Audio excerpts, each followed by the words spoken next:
Hello, hello, hello, hello, hello, hello. Welcome back to our fourth day of gratitude attitude. We have been so gifted with so many amazing people who've come to share their gratitude journey with us over the past 4 days. And everybody has brought so many aha moments. I mean, Clubhouse would call them, they're dropping bombs, they're dropping gems. That's definitely been happening. Gems that have had me thinking like, I hadn't thought about that. So I've been thinking and meditating on all the things that have come up. But one thing is clear. Everybody's journey on the path of gratitude is unique. And that isn't something I would have thought about before. But it is. Everybody's journey is 100% unique. It's unique to their experience. It's unique to their response because everybody has a different response. So gratitude is unique, like your fingerprint. So you should never get into the place where you compare yourself to anybody else. Let me say that again.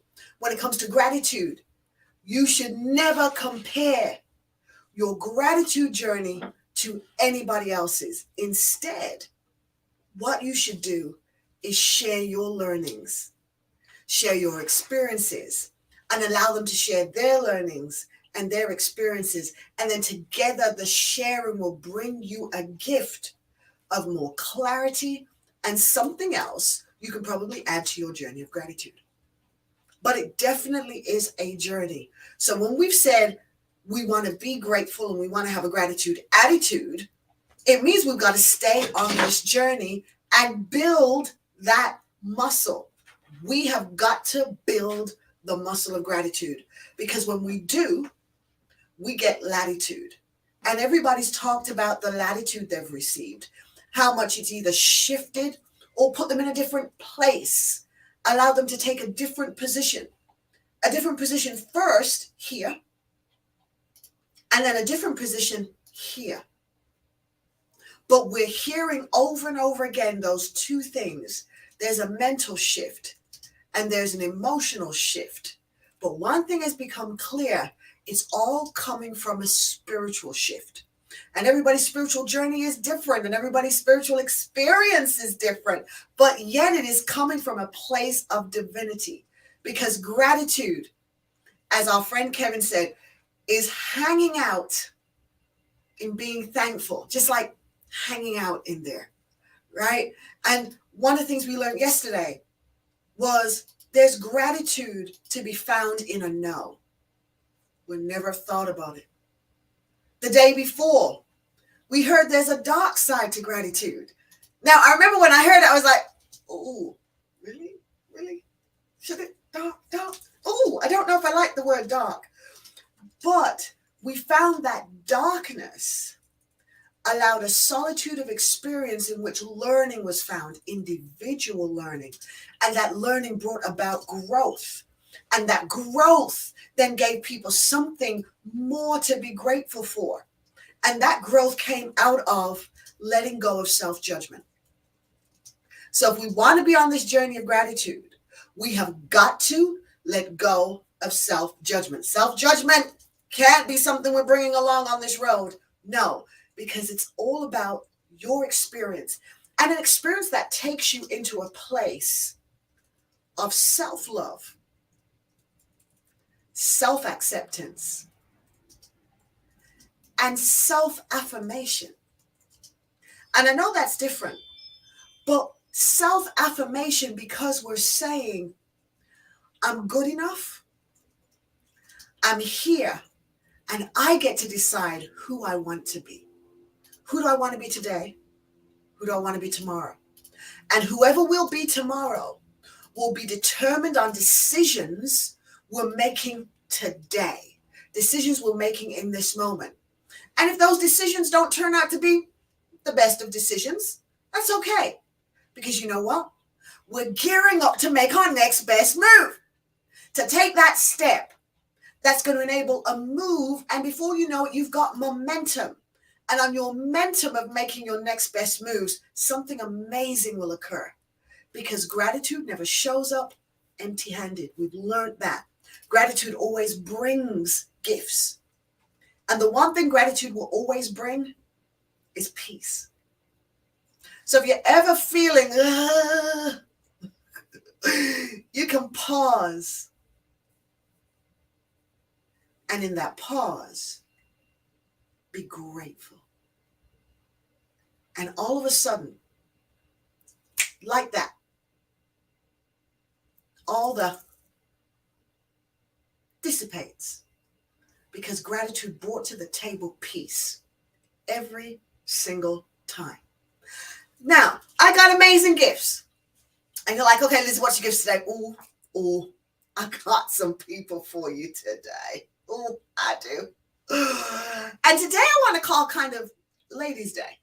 Because today's just, it's the ladies. It's Girl Power Day today. So it's going to be girling on gratitude, right? So we won't have a male perspective, nothing against my man. I'm cool for you guys. You know I am. No, I love you, right? But it's a Girl Power Day. And I've got two powerhouses who are going to be coming. And I'm going to bring them both to the stage at the same time, because I actually want them to meet each other. They've never met each other. So I want them to meet each other. Then we'll be segmenting, and you'll get to hear from each one of them individually. And then hopefully we've got another little surprise up our sleeve. We're not going to tell you what it is, but we've got another little thing coming, because this is all about showing you the many forms in which you can practice gratitude, you can share gratitude, and you yourself can be in gratitude. So I am grateful, so grateful and thankful that I have two fabulous ladies, Melissa Boggs, who became a great friend of mine during COVID, and Stephanie, Dr. Stephanie, who I met during COVID, right? Virtually met on Clubhouse streets. That's where we met. These two fabulous ladies came into my life around exactly the same time, and they have been gifts. So I am grateful for the love and friendship both of them have given to me. Please welcome to the stage, fabulous Melissa, who I call Mel, and Dr. Steph. Welcome, ladies. Hello. Hello, good afternoon. So, Dr. Steph. Yes, ma'am. Melissa, Dr. Steph. So good So to nice meet to meet you. Any friend of Lizzie's, as they say? Is a friend of mine for sure. And I love it. You said good afternoon. Where are you in the world? I'm in Denver, where it has been snowing for 24 hours now, and I am having no gratitude for that. I am so sorry. I am having no gratitude for the snow. I have a 16-year-old brand new driver, my daughter, so I have no gratitude for the snow right now. But otherwise, it's a lovely place to be. Where are you? I am in Maryland, but our middle son is in Aurora, right there in Colorado, and he was telling us that it snowed. But this is what I know: you all know how to do snow better than we know how to do snow. So even when it snows, the roads clear up here, the world shuts down. Somewhat. I will say I grew up in Alaska. Oh. So I have high standards for how we handle this, and I would say they're moderate here. Yeah. But I feel that. Yeah, that's awesome. But So, ladies, let me ask you. Let's let everybody know. So, and this is something I realize I'm kind of bad at. I'm like assuming people kind of know I'm Lizzie. By the way, everybody, nice to meet you. My name's Lizzie Morris. If you're coming on for the first time. And this is Gratitude Attitude. And the reason I'm doing Gratitude Attitude is because it was so placed on my heart during a really downslide of my life that gratitude is everything. And that I needed to take the time to share it with people so that if people hit a dark spot and they're not sure what to do and they're all by themselves and there's nobody else, gratitude can show up for you. So this is the reason why the Gratitude Attitude Event is beaming live, and I was just told it wasn't beaming on LinkedIn. So I hope we've made the connection so that now it is beaming on LinkedIn. It is. Okay, great. So this is the wonderful thing about when you do a live event. There are so many learnings to deciding to do a live event. so many learnings, right? But I want to encourage everybody. If you have an internet, right, and you got, even if you don't have a LinkedIn platform, you've got Facebook, you've got Instagram. If you have something that has really empowered your life, share it. You just never know who you're going to help. You never know who's going to hear that one thing, and that one thing could be life to somebody who's going through the darkest moment ever. And don't ever assume because of how somebody looks, or because of somebody's station, or because of what somebody's achieved, they don't need a word of encouragement and a little bit of light. Because it doesn't matter where you are positioned in life, you are still a human doing this journey called life, and nobody knows what's happening behind the curtains. And behind the curtains is where people spend most of their time, not in front of the screen. So it's important, if you have a message, something that's really helped your life to be at the next level, helped you to get out of a dark place, please share that with somebody. Help somebody else get through what they're going through, because, you never know who that person's going to be. That could be somebody who's destined to touch billions of lives, and they needed that little thing from you. You saying, oh, who am I? I don't have anything to share. Yes, you do. You got something on the inside of you that everybody needs to hear. So please take a platform. The world today has given us platforms for free in many cases. Use them to bring light to the world. Okay, I'm done. All right, so Steph, please introduce yourself. Tell people all about you. We can't hear you. Hold on. What's going on? Unmute. Oh, shucks. I got to start all over again. So So everyone, good morning, good evening, good afternoon, wherever you are. Great day. I am Dr. Stephanie Wald. They just called me the Transformation Architect. I am in the state of Maryland. It's cold, but we're grateful. But I will tell you that listen, they say, what do you do? What do you do? I serve women, particularly women who are tired, but particularly women who are tired of hiding behind their old selves so they can walk in power in their new selves. Those are typically our CEOs. Those are typically those people that have like what we call imposter syndrome. Those people that don't believe that they deserve what they have, but for real, all of what we want and we desire is for us to have. And gratitude and attitude of gratitude, or gratitude with a great attitude, is key to getting those things. So thank you for your time and attention. Thank you so Let's much go. for being here. Thank you so much. Now I'm like, Dr. Steph, I need to talk to you after this. I'm all excited already by what you do. So hi, everybody. I am Melissa Boggs. I am a keynote speaker and an employee experience designer. So I work with leaders who want to create organizations that people want to work at. It's that simple. But I specialize in democratizing the workplace, non-hierarchical organizations that just want to do radical things that seem a little bit insane, but end up working for the benefit of everyone. And yeah, that is me. Yeah, I love that. You've taken, it's like we had Jeff on Tuesday, right? And he was talking about what he's doing with Scrum today now in the medical field, that he's kind of gone back to that. And I'm listening to you now, and you've taken Scrum to spaces. So it's not called that anymore. We're not calling it that, but we've taken all those good stuff from it.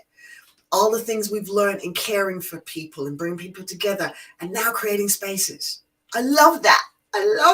You're in your next best move, woman. This is awesome. This is so good. This is so good. This is what I'm talking about today, being a celebration of women who've made their next best move. And because they made their next best move, they're in a whole different level of gratitude, whole different level. Because if you think about where you were like 4 or 5 years ago, Mel, right, in your career, right? And you're like, God, was I there? And then where you are now, there's a whole different level that you're sitting in now, and a whole different feeling that comes with that. Talk about that. She's already making me grateful, and we just started. No, actually, there's a phrase that you just brought to mind for me, which you see it like in those little memes that get shared across social media, but it says, think about where you were 5 years ago and how where you are now is exactly where you wanted to be. That was what you fantasized about, and now you're here. So I always talk about, we have the 14,000 feet mountains here or whatever, and they talk about the 14ers. And when you're 10,000 feet up the 14er, it's so easy to only see the 4,000 feet that you have ahead of you. And I think it's a similar perspective. You've come 10,000 feet already. Now you have to look down to see that, but you've come 10,000 feet, and you can't just focus on what you haven't accomplished yet. You have to recognize how far you've actually come and how that 10,000 feet has actually prepared you for the next 4,000. You don't just start out at the very beginning, with the same knowledge and learning and stumbles that you have at 10,000 feet. So those are my sayings for now. Awesome. How about for you, Dr. Steph? So, this morning, and I had to call my sisters. We're in different, one's here in the state of Maryland and one is in Atlanta. And I called them this morning and I said, just out of nowhere, I was talking in the middle of a meeting and I was like, felt myself doing this. I was like, what is going on? And I realized there were tears streaming down my face.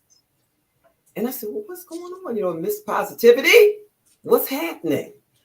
And I realized I want you guys to just think about this thing. And I want you, for those of us who have hands, you can see my hands.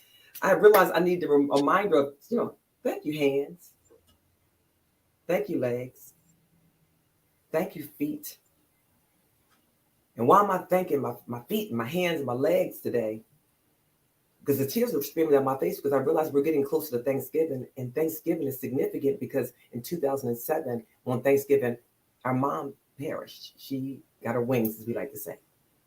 Why is that significant? Why am I sharing that with you? It's because, just a few years prior to that, I remember arriving in the hospital and, there's a group of doctors there standing around. They want to talk to the family.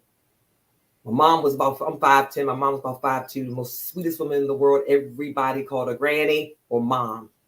It's because she babysat everybody in the community and she gave you her last dollar, no matter who you were. And we didn't have money. We came from poverty. But on that day we were in the hospital, the doctors were gathering to tell us that my mom, who was she was in her early 60s, very jovial woman, but they were telling us that she was going to have her leg amputated, her right leg, just below the knee. And just the same way that all of us do in my family, we wring our hands when we're worried or we're concerned. And I seen her wringing her hands. But my mom had to have her leg amputated, and it absolutely just devastated her. It took her whole spirit. She cried, she screamed. Fast forward 2017, I had emergency surgery, and they told me I was going to lose my leg if I didn't have this surgery. Right leg.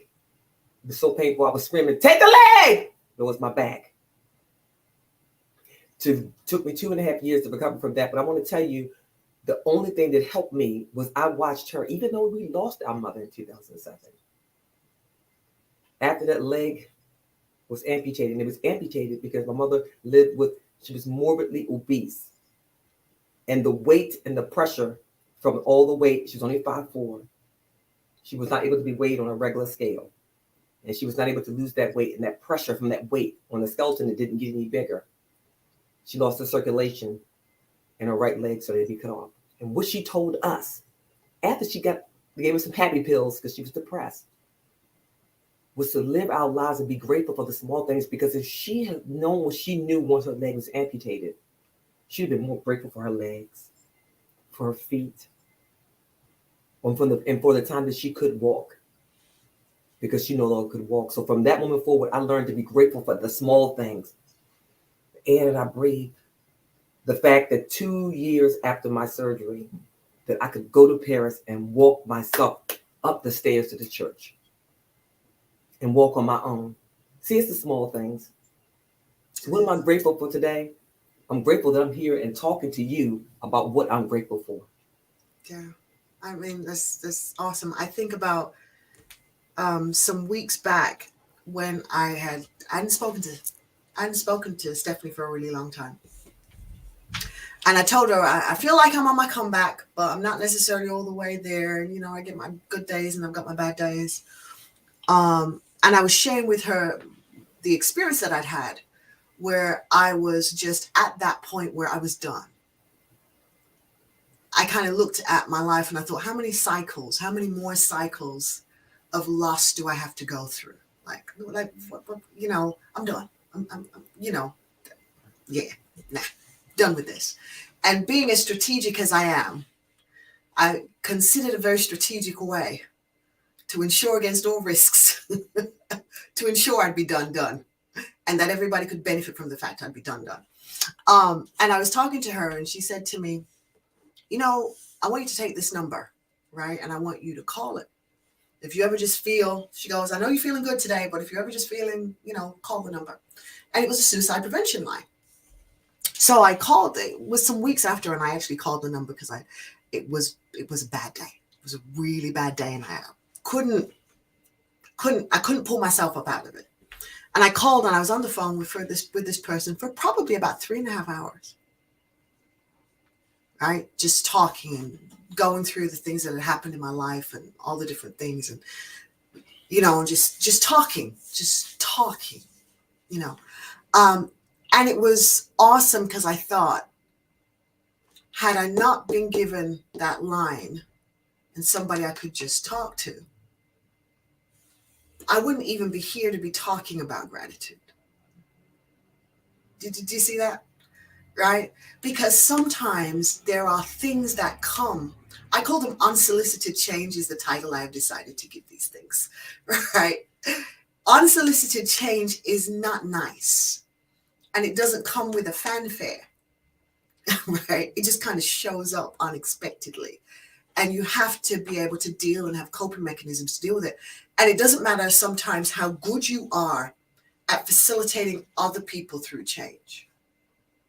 You can be a master at facilitating others, but then when it shows up for you, it's extremely different because all your weak spots, all your own personal flaws, all your own personal triggers are in play, and you can't stand outside of yourself to facilitate yourself because you yourself are now under attack by everything that is you and everything that was you and everything you dreamed to be you all at the same time, pushing at you, and it doesn't seem like there's any way out. But I love the fact that there's always somehow a lifeline. Even when you don't think you got a lifeline tends to somehow be sent, and you can reach for that lifeline, and then, okay, you're pulled up out of that and able to do another day and able to go another step. So I am so grateful that you didn't get hung up in who you knew me to be and hung up in the fact of where I was at the time when I had a conversation. You're like, now I'm going to make sure that you're still going to be here even after this because that thing can tipping up. And here you go. And that lifeline has been awesome. And it's something I've shared with other people that I know have had similar styles of struggles. And I wouldn't have been able to do that had you not reached out. So it's always important. I used to say this years ago, 2017, 2018, I was really on a big bandwagon about around the holidays, check in on everybody around you. I used to keep saying that, do a check-in. Check in to make sure everybody is as good as you think they are. And don't assume that they're good. Because sometimes people aren't good. They can have a smile, but if you don't have the insight and intuition to know that smile is no longer coming from an energy that's on the inside, it's just a practiced habit. And when somebody's just in a habit, if you don't push past the exterior, you will never be able to reach the person. And so we're in a world where professionalism demands of us all these. But behind every professional is a human. And the human are the people we need to reach. And the humans are the ones who do the living. And the humans are the ones who do the hurtings. And it's the humans who have to do the healing. The professionalism doesn't do that for us. So one of the reasons why I picked this space on LinkedIn and didn't exclude LinkedIn and just use other spaces was here on LinkedIn are lots of people who are here based on professionalism. But it's millions of humans who are having a human experience doing the human journey called life. And I want them all to know that every day you're doing it, the one thing that can help you is being able to pause and find something to be grateful for. Something. And like you said, Stephanie, just even when you can't find the big stuff because you're being surrounded, I can't see the big stuff. Okay, then I'm going to go to the simple stuff that I normally don't think about and start the momentum of gratitude there. That is just so powerful. So powerful. So I am so grateful to you. So very. Thank you for sharing that with me. That I just have no words.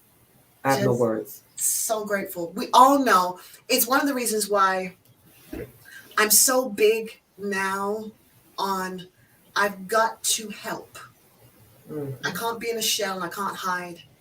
I've got to help. Because if I don't show up and I don't show up helping and letting people know, this takes more than this. No, I'm glad you shared that truth. It's just because everybody they see you, journey. Right, to see you right now, how you represent right now in the boxes, they can see you don't look like what you're going through or what you've been through. You've heard it said many different ways, but that story, which your truth you just told right now, that authentic truth is somebody's pain medicine. Somebody right now, somebody's are watching it right now saying, I'm going through that. As a matter of fact, go ahead and give them 988 is the number. Yes. Somebody right now is looking, needing, and they're like, I need someone to talk to. 5 minutes, 1 hour, 3 hours, 10 hours. Because I'm going to this is the toughest time. This is not just the toughest time in the world, in the season, but we've been going through some tough stuff. And for many cultures and many people that it's taboo still, I don't get it. But therapy, which my personal opinion, here you go. This is my soapbox moment. Everyone, I believe that every human being should be able to, adult particularly, even younger folks, should download that stuff to someone that gets paid to listen to it. Because we're uploading every day, all day. And we're, as human, we cannot keep all of that inside because it will be like that acid killing the vessel that it's inside of. And I'm off my soapbox. Yeah, absolutely. I mean, it's so important to remember you're a human. Mm-hmm. And professionalism gives us this fake sense of reaching for perfection. And perfection doesn't exist in human form. Doesn't matter how much it looks like perfection, right? Because humans are naturally flawed. We are naturally beautifully flawed.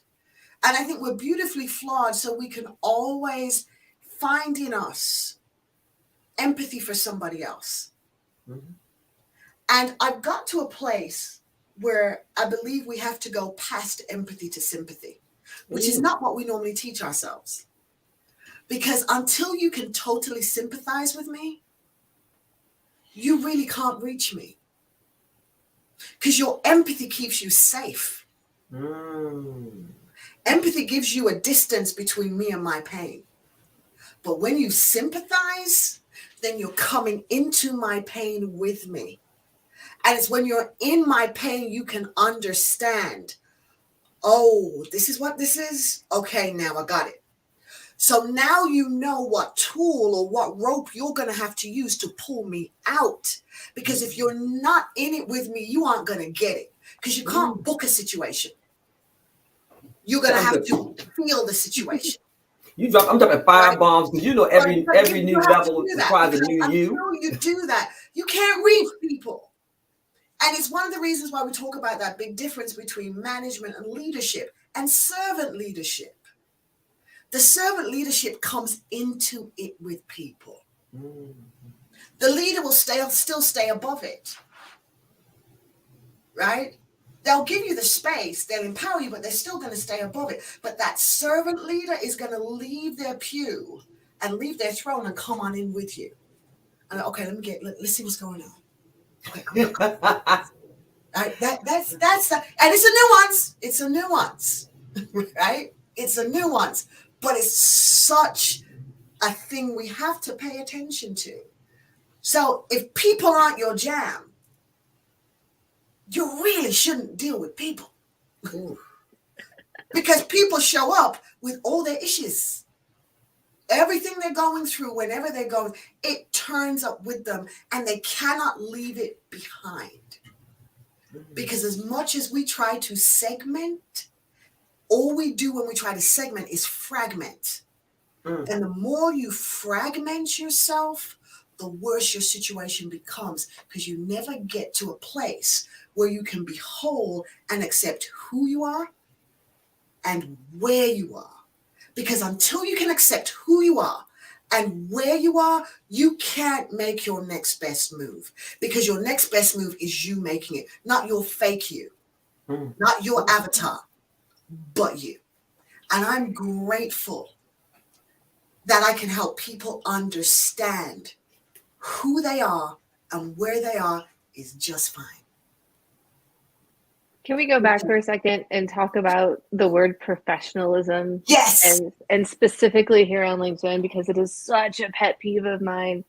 I'm just yes-anding what you're talking about, Lizzie. Yes, go ahead. You go onto LinkedIn and people are like, I know this doesn't belong on LinkedIn. This belongs on Facebook. And it's as if we're like, let's take each social media and give ourselves like a slice of person that's only allowed to show up on this piece of social media. And it drives me absolutely insane. Because like you said, we are all whole people. We can't leave things at home. We may pretend to, but we can't. And so I'm sorry, like last week was my 42nd birthday. I posted a picture of myself in ripped up jeans, Chucks, and a hilarious floral blazer that I wore for a keynote. Okay, and 100 like, on those. This is me. Like, and even like that is how I dress. This is now going to be my thing. I am now going to wear ripped up jeans, Chucks, and floral blazers everywhere I go, because this is how I show up every day. And if this is not the speaker that you want to hire, that's okay. But you know who you're getting. And I'm not going to wear, it's just not me. Like, I'm not going to wear, bless her, but like a Hillary Clinton pantsuit. That's not me. But it just cracks me up that we're like, this doesn't belong on LinkedIn under the guise of professionalism. And that word alone, like I have an entire Twitter thread from last year sometime where I was just like, talk about soapboxing on the word professionalism. Because first of all, that is such a subjective word. It's like just as subjective and vague as communication. What does that mean? What does that mean to you versus me? And it's all under this guise of like, be in this box. Right? Just like fit in this box, wear the Hillary Clinton pantsuit. What I am wearing does not prevent or enable me to speak in any way, shape, or form, unless being more comfortable and feeling more myself makes me a better speaker. But it drives me absolutely insane when I see either people apologizing for what they're posting on LinkedIn, saying like, I don't usually post stuff like this on LinkedIn, but my son just graduated college. Amazing that your son just graduated college. Why does that not belong on LinkedIn? Or other people shaming people, people who come out with their trans identity. And then other people in the comments are like, this doesn't belong on LinkedIn. Why not? Because those folks who are coming out and their friends are at work with you, whole people, doing the work, doing a great job. Why wouldn't that be on LinkedIn? Now I'm off the soapbox, Dr. Steph. No, I think you're right. I remember when people were getting shamed, which is why you said people started putting the caveat. I know I probably shouldn't share this, but right. And so I'm so glad you brought that up. This is a platform of people. Can we just look, folks?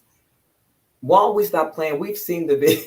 We're now in a virtual world, so much so that Everybody is on virtual work, on a virtual platform. Half the people are not even dressed down below. Okay, how many videos have we seen of somebody forgetting they were on camera, or some guy with a suit on, he get up, go to the bathroom, we see his whole boxers.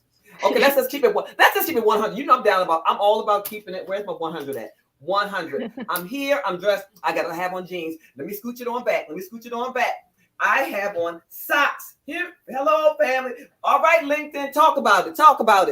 I don't care. I love, and I'm here for the chucks, okay? I went to not one, not two, but 3 galas in the last month. And all 3 of them, I had on chucks under this boat. Baby, everybody and their grandmother, that's how we like to say, hey, Dr. Sabrina. They all like to say, they were all like, gosh, why didn't I think of that? Okay, so I went to our local little place, and I got some little pearls and little fake pearls and diamonds, and blinged out my chucks right on the little top of it. All right, on that little stuff. Yes, ma'am. So yes, indeedy. And I'm going to tell you, show up in spaces and give yourself permission to be you. It's so refreshing to walk in the room, and it's okay, y'all. See, everybody wants to be the one when you walk in the room, people be like, oh my God, she looks beautiful. Well, instead of just saying she looks beautiful, why don't you say, oh my gosh, she looks amazing. Why not think of that? Lisa Nichols talks about gratitude is the gateway to possibilities to provide us the courage to take risks, to reach new heights, create life filled with joy and abundance. How about we do that every day? And I like that you talked about that we're talking about this, like on LinkedIn, they say, I wouldn't put this here. Let's take from now on, you're no longer allowed to say, I know this doesn't belong here. I don't normally do this. But from this moment forward, whoever you are authentically, professionally and personally, for some concern, they're the same people, or at least they should be. I want you to show up in that space, because if I'm a person seeking to hire you, daily, the person showing up at the work is not the professional you, it's all of you. So I want to know who you are as a whole person. So I encourage you to be authentic, show them who you are. The one thing, my last point I'm going to make on this is, I had one of my mentors, when he hired me, in order to take every person that worked in those upper suites, if you will, in the C-suite, every one of us, they did an assessment, a character assessment, to make sure that they, in fact, were putting you in a position that matched your true character. So if you were in a position where you were forward facing and you were supposed to be if woo needed to be a high top 10 and you weren't, that wasn't yours, then that was, they were putting you in the wrong position. Now, woo's in my top 5. So I'm good. And that was required of my position. But I say all that to say is that no matter where I am, no matter what day it is, I show up as the same person. I cannot, this person that's doing this here, this is who I am. Lizzie, you know it. Everybody knows it. And it's important for you to be that person, because I'm going to tell you, and particularly for you speakers and authors and coaches, your followers, and they're following you, they can follow you anywhere. If they see you showing up in different places and you are just different people every time, then they're going to ask themselves, who's the real person? Right. Yeah. And the flip side of that, Dr. Stephanie, when you showed up in your chucks at that gala, not only did people say, why didn't I think of that? But there was someone who probably did think of it and didn't go with it that day. And the very next time they go to a gala, they're going to wear their chucks. So the thing that we all have to remember, especially those of us who maybe are feeling a little more secure and a little more courageous and brave these days, especially post-COVID, is when we do it, we give permission to other people. We help other people to step into their eunice as well. Mm-hmm. Oh, Snaps okay. For the bedazzled. See, we've made impact then, right? We're living a life making impact. Every day has been every day has been amazing, right? But there was something yesterday that was said, and it brought this visual for me that I hadn't had before. And so it's like, as everybody's speaking, I'm kind of like writing notes all the time, like with something, oh gosh, right? But it was the fact that I've been saying this thing about this next step. But what I didn't realize is when you make a step, you make an imprint. Mm-hmm. So when you get up off that step and you move to your next step, there's an imprint that is left. And I'm like, oh my God, that's the impact. And so somebody else can follow that step. And they're, oh, okay, I can step this way. Right? So when I think about all the stuff that's happened, and I think about COVID, and I think about where COVID took me and everything that's happened since then. I was sharing with Trisha, I think last week when we did the Let's Continue the Conversation show, I said, in everything that's happened, I've got so caught up as a result of COVID with the packaging of who I am and having to defend that and make room for that, that I forgot I was female. And I know that sounds so weird and dodgy, right? But I'm such a zony kind of person. And then I was like, oh, so I was speaking at Women in Agile, I think it was last week, right? And just listening to the many challenges that are still on the forefront for us as women. And I'm like, I'd forgotten about the female part. Mm.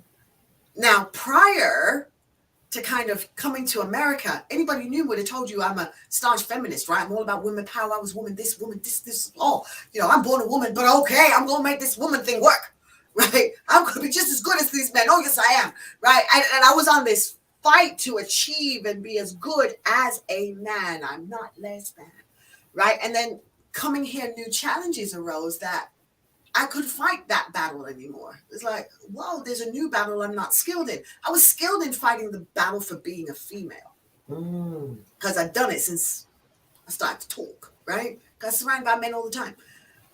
But I hadn't been skilled in having to defend my packaging. So I hadn't been skilled in defending the race battle. That was not a battle I was skilled in fighting. So those are new skills I had to gain. But now I'm here and I'm on the precipice of 50, right? The precipice of 50. I'm on the precipice. Oh, I'm on the gosh, precipice. I ain't stepped over it. I'm there, right? Now that I'm at that space, there is this need, as I said, not to be right, to bring this whole me together now, right? And say, okay, I am, and I'm so grateful for it that this insight has come to me, right? I am a woman. I'm cool with fact, sticking with it. It's just me, right? But I am a woman who happens to be a woman who identifies to the world as a Black female. Yeah, I hail from the UK and yeah, I hail from Caribbean parents. But when everybody sees me, they don't see any of that. They see first this, then they notice I'm a woman. So I'm like, okay, well, I need to operate now and bring those spaces together and go back to the fight of making the spaces for women. Because there's something, when I go back and I look at history, women have made so many changes. And when we come together and we form sisterhood, oh, watch out. Because when we finally decided as women that we've had enough of what we've had enough of, we make things happen. We make change a reality because we spend so much time in the back seat. When we decide we're going to take over the driver's seat, we really do drive and we get somewhere. So I am so grateful for now being able to intentionally represent females everywhere and represent people who represent to be female, right? Because the female spectrum's changed. So it's not the tradition we knew of. There are people who, in their spirits and their hearts, that's who they are. And then they're working to allow for people to understand and accept that's who they are. And that's an upward battle for them. So for sisters everywhere now, I realize I've got to push things forward. And I'm grateful for that because it gives it puts a whole new journey ahead of me and gives me a whole new fire to move forward with, because now I am truly a living example of intersectionality on so many forms in so many ways, right? And it makes room now for that step that I make to be way more impactful, because now when I'm stepping, I'm leaping into so many spaces and allowing people to know they can leap there too, right? And I'm grateful for that. So it's going back to what Dr. Sabrina said yesterday, being grateful for the no's. You got to be grateful. Because look, you can't get to the yeses without the no's. Okay, as a matter of fact, you can't get to your next level until you say yes to something. As a matter of fact, your yes is a permission. But you just can't say yes. You have to say yes with your mouth, your heart, and your mind.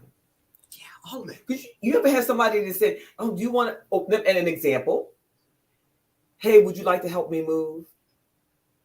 Yes. Let me tell you, my name is Stephanie, and I hate moving and everything about it. My mouth said yes, but my mind and my heart were in a no.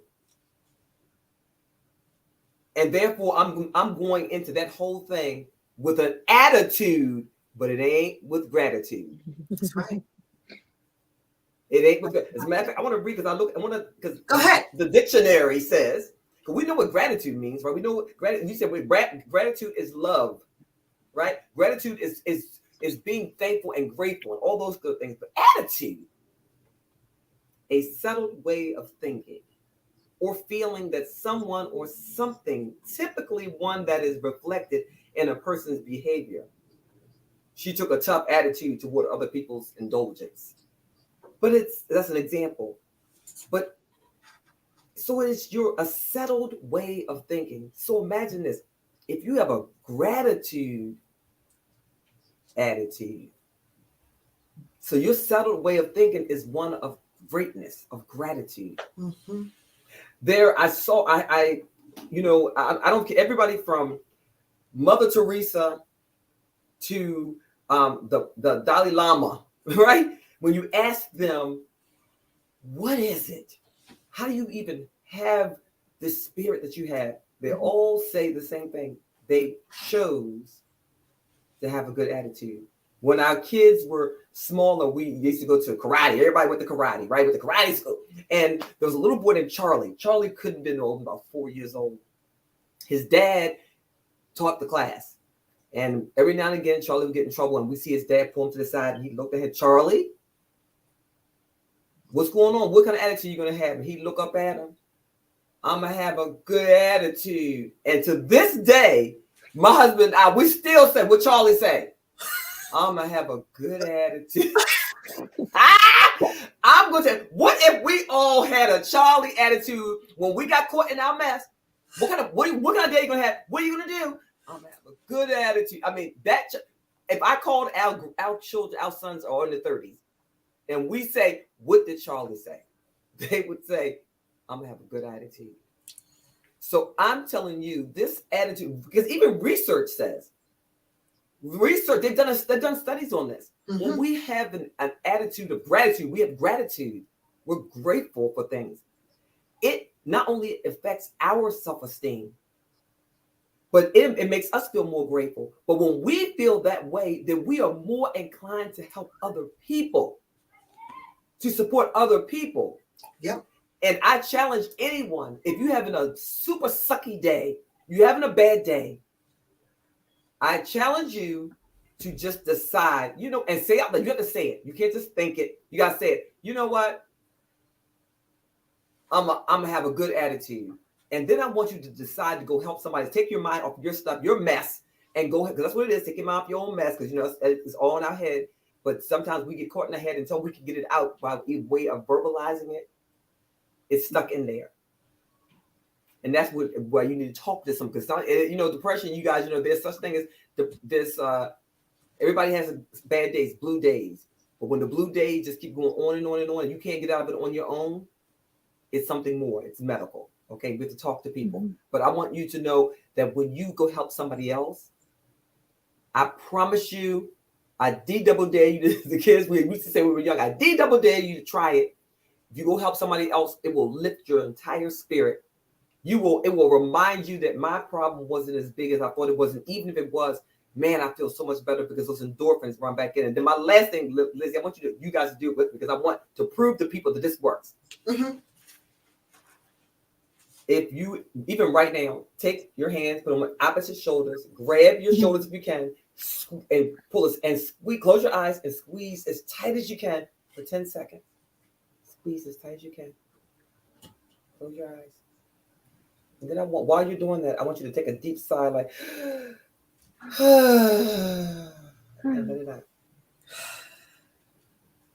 I just popped my back too. Right. And now let go. Let go. Once you let. Now let's.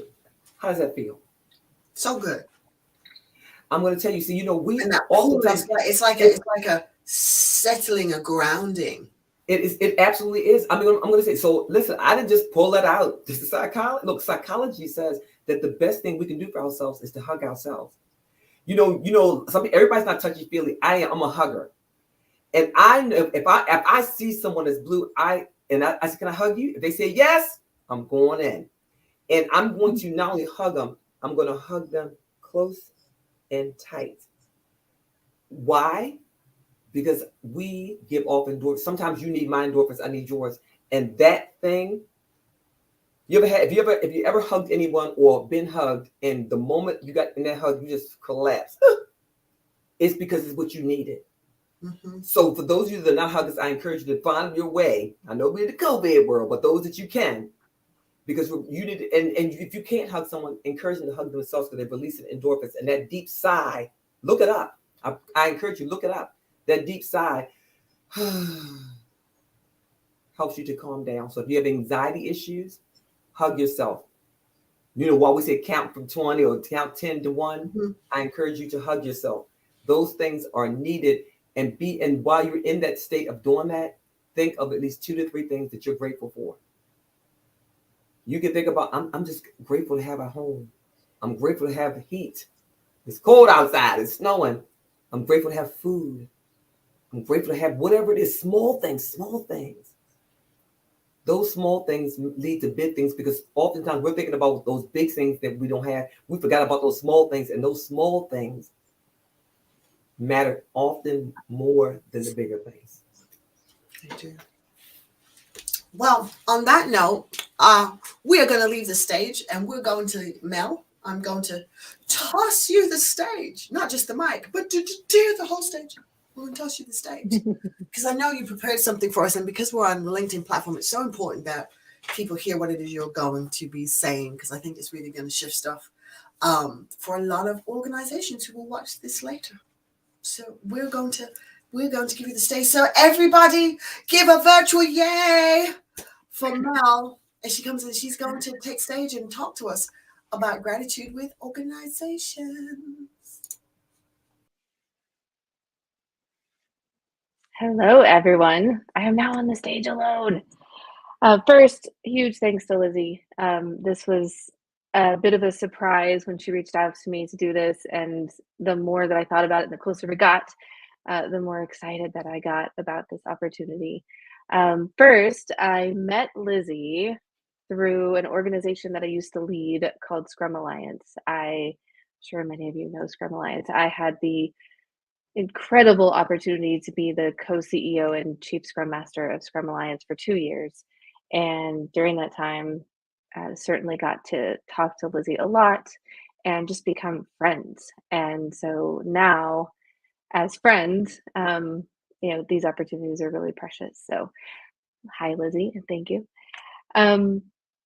One of the things Lizzie asked me was how gratitude had helped my life and career. And I wanted to be really intentional about this because I feel like a lot of us could come on here and just say the same thing, right? The more I'm grateful, the more wonderful things come into my life, and all of that is true. But I was trying to think of some of the more unique ways that gratitude had actually helped my life and my career. And I really started to think about shared gratitude.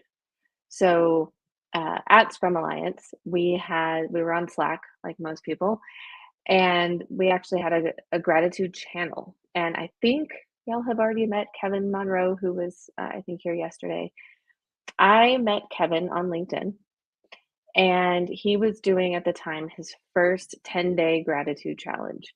And so I started sharing those challenges on our channel every single day for the 10 days. So for 10 days, I would put something onto this channel and, optionally people would jump in and start answering. And first of all, his challenges were really creative.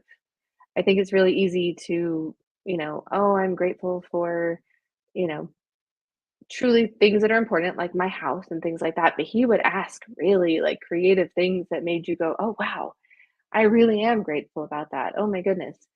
Um, but what was interesting to me was the shared gratitude. So two things stood out to me about this. One, when you share your story, you begin to own it. So when I would come into the channel and say, I'm grateful for my dog because she is very sensitive. She understands when I'm having a rough day, and she will literally climb into my lap and like put her head on my shoulder. I started to go, oh, wow, that is really important to me. That helps me a lot on some of these really difficult days, especially during COVID. And so when people would come on and say, I'm really grateful for my family because they understand me, they see me, they know who I am. That is a story that that person begins to own. And so, first, owning your story when you tell your story of gratitude. Second, what we talked about earlier, which is when I tell my story of gratitude, it sparks something in other people. So, when I talk about my dog, there's probably someone in that channel or someone here right now who's like, man, I had never thought about how grateful I am for my cat, who in my darkest moments, you know, needs to be fed and gets me out of bed, right? And so we own our story, but then we also give permission for other people to tell their story and maybe to find something similar that they're grateful that they hadn't even thought of yet. Third, in organizations in particular, when you start to speak that way, especially if things are hard in the company, it starts to release something in the air. And of course, that's a metaphor. Many of us are remote now. But when we started to share that gratitude, at the company at the time, we were going through a lot of change and there was a lot of uncertainty and there was a lot of fear. And when we started to share the things that we were grateful for, we started to bond. We started to see each other as humans. And it just started to release something in the morale of the company that helped us to see like there is still good in the world and we are going to get through this. And especially there were some challenges that were like, what difficult moment in your past are you grateful for? And it forced us to go, oh, we're in a difficult moment right now. And maybe 6 months, 12 months from now, we're going to be grateful for this. And now, being 2 years past that, I can tell you that that is absolutely true. That I am grateful for the challenges that we had and the things that we learned from them. So, something about sharing those stories allowed us to kind of, I don't know, it just created like a lightness in the organization at the time. So, that shared gratitude. And then the other interesting way that gratitude has changed my life, changed my career, is just in the type of people that the topic of gratitude attracts to my life. Um, because gratitude is a thing that I talk about and a thing that I try to bring to organizations and help them understand better, I have been introduced to people like Kevin Monroe and been brought into situations like this with Lizzie, where if someone is really focused on gratitude and this is a topic that they want to talk about, there are probably a number of other shared values that we have. They probably also care about courage, and they probably also care about empathy and creativity. And so when I look at the people that have come into my circle because I'm talking about gratitude or because they're talking about gratitude, I'm grateful because it's actually created all these friendships that because we share values and not just that one. So that's another way that it sort of uniquely changed my life and subsequently my career. having the opportunity to go into organizations and talk about our wholeness as humans, which includes our gratitude, has allowed me to kind of meet different people and understand different stories. And one of the things I did want to sort of highlight is it can be easy sometimes for you to hear folks talking about gratitude and for it to feel like toxic positivity. And that is a thing. Toxic positivity is a thing. Gratitude comes from a much more grounded place than just smile through it, fake your way through it. That's not what we're talking about. We're talking about a place of gratitude that is possible because of your self care, that is possible because of the boundaries that you're willing to set for yourself and for your life. And those things allow us to have gratitude. I think often about Brene Brown is one of my heroes, and she talks about like the importance of boundaries in order for us to be in our integrity. And I think that translates also to in order for us to have gratitude.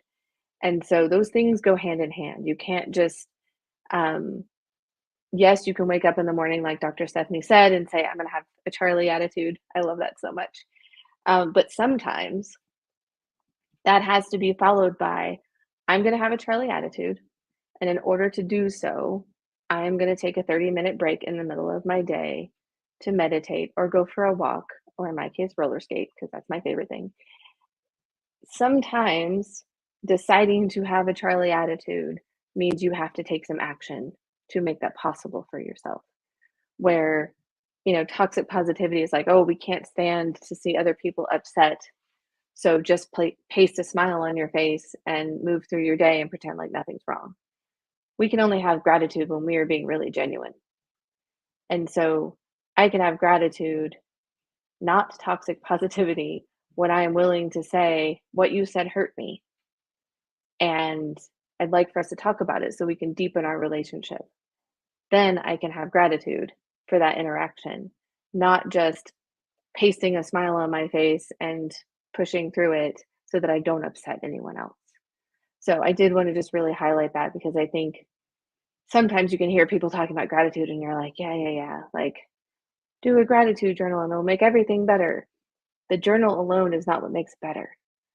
The journal, recognizing what you have to be grateful for and then taking the action to protect it and to seek out more things to be grateful for, that's what the journal does for you. It kind of shows you what you have to defend or protect or look for and seek. So in terms of habits, I certainly dabble in having a gratitude journal. I am not the best at it, if I'm being honest with you. I love doing things like gratitude challenges. Again, I think that doing that very publicly shows how human we are, allows us to connect with one another, and just, again, gives permission to other people to own their gratitude as well. I certainly love sharing those types of stories in organizations and also just with friends and family. I think gratitude shared is exponential, even though it's super important just for us to have it individually as well. And then lastly, just it's looking for the small things, but like I said, what I loved about Kevin's challenges was like being really creative about it, looking for like the things that we take for granted, the things that we don't think about how important they are, and trying to find those as things to be grateful for. And so I will certainly sit there, in the morning in the shower. The shower is where all my best braining happens. I don't know about anyone else, but I will certainly take time in the mornings in the shower and think through, what am I grateful for yesterday? The things that are kind of off the wall. What am I grateful for last week or, in the last month or so? I also used to do a neat little thing with my kids and my husband at the table where we would talk about like our highs and our lows, and coming to that with an attitude of gratitude. So what was the high of your day? What was the low of your day? What were the other ones? There were 5. What did you learn today? how did you help someone today, and where did you demonstrate love? And so through those 5 things, we would look for the things to be grateful for. We never said that explicitly, but it's sort of like where we would guide the conversation as parents. And this is when my kids were like 7 and 8. And they always used to ask for it, like, "Hey, are we gonna do the top 5 today?" So you can tell, like, people want that. We wanna talk about ourselves, frankly. We wanna talk about the things that we're grateful for and the things that we learned, because we're humans. So yeah, those are the ways in which it's impacted my life, my organization, my career, and just I am grateful for the people that has brought into my life and the ways in which I still get to talk about it all the time. Um, One more thing, sorry. I talk a lot about employee experience, and I don't think that we can talk about the or employee experience without talking about the human experience. And that's why gratitude is such an important part of the work that I do is how do we create those spaces to talk about the human experience, and sometimes the things that are not so great but that we took away from, that we learned from. So that is my story and I'm sticking to it.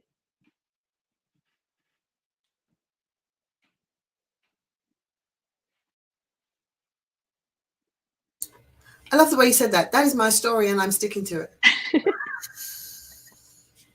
I love that. Absolutely love that. It's my story and I'm sticking to it. That is awesome. I love what you talked about with the kids and Yep. that guided conversation and how much they just hooked onto it and then and wanted it. And also when you talked about your cat, Yes. because people always think about cats being so standoffish, Hmm. right? And one of mine is such a classic cat, but the other one, we call him a dog cat because he wants to be right here all the time. Like he is a snuggler.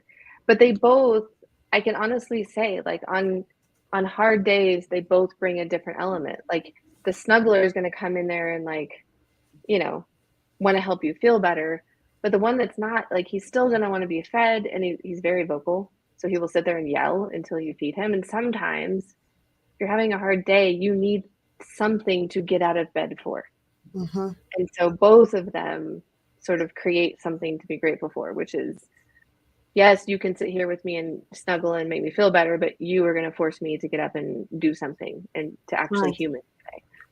Right. So small example, but Yeah, but it is, sometimes you don't consider how much pets are there, not just the fact of, you got to feed them, you got to take care of them, but that they're taking care of us back. mm-hmm. I don't often consider it. You consider that when you think about service animals, but you don't consider it when you think about just the dogs in the house or pets who are in the regular families, so to speak, that they're kind of looking out for everybody.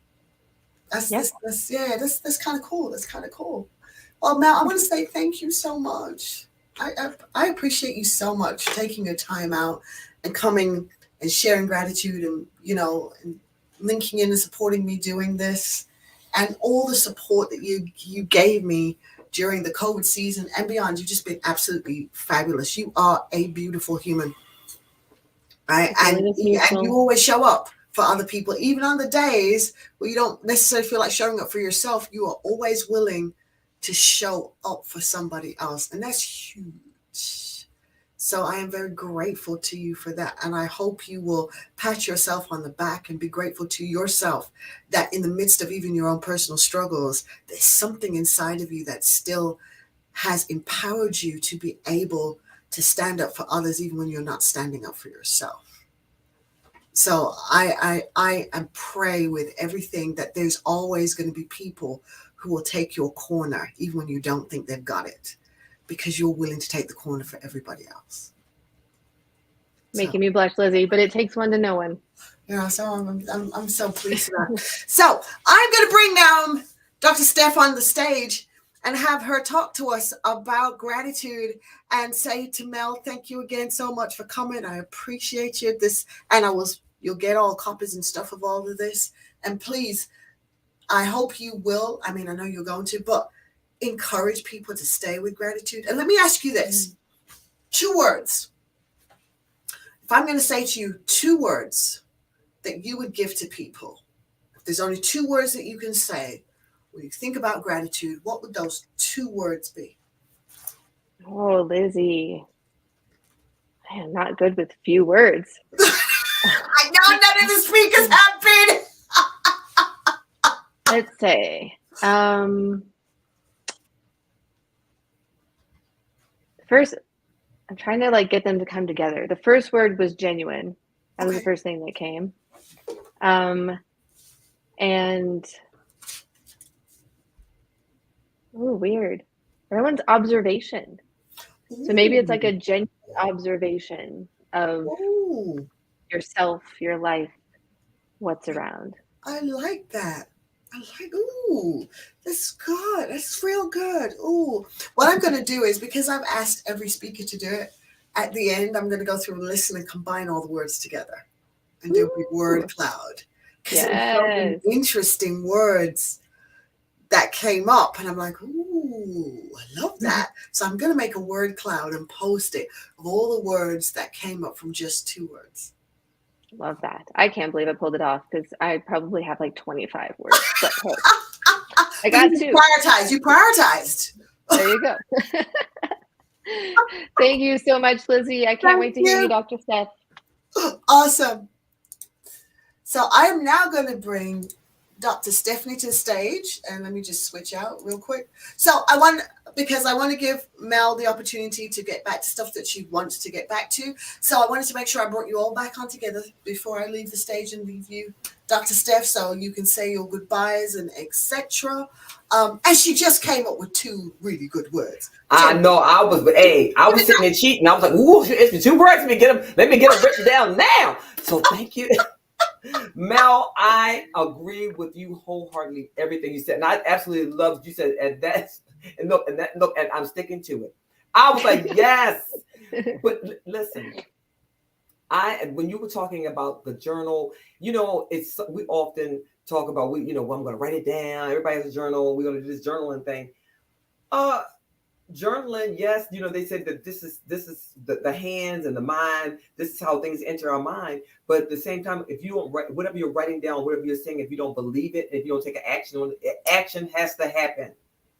It can't just be the journaling. Because and we think about the journaling, and I love that you even talked about that, because how many of us have been to conferences and have taken copious notes, come home with a binder, bag full of good notes. We had fired up, tossed that doggone booklet to the side, never to be acted on again.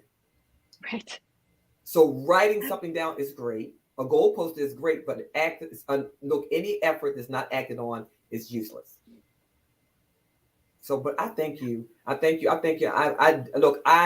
just met you today, and already I can tell you're an amazing human. So thank you for coming here and sharing who you are authentically with us and with me. I appreciate you wholeheartedly.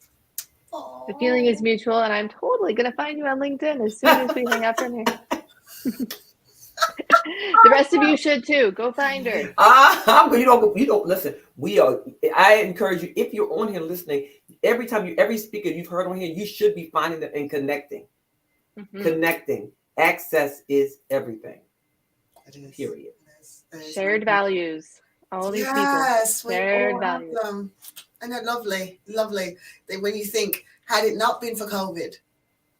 So now now I'm not saying anybody else can say it, but now I can truly say I am grateful for having had the COVID experience, because without COVID, some of the people who are today in my life would never have been there.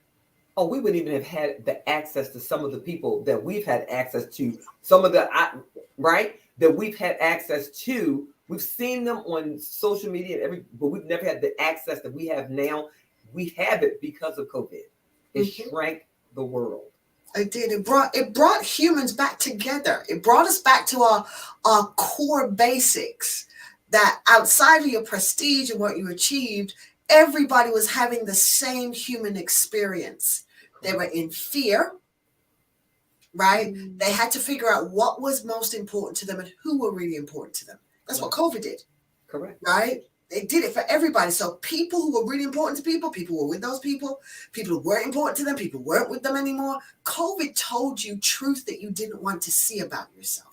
It told us truth we didn't want to see about our nation. COVID told us some truth. COVID taught us that what the importance of why we had to stop being internally pushed, but we had to be internally driven, right?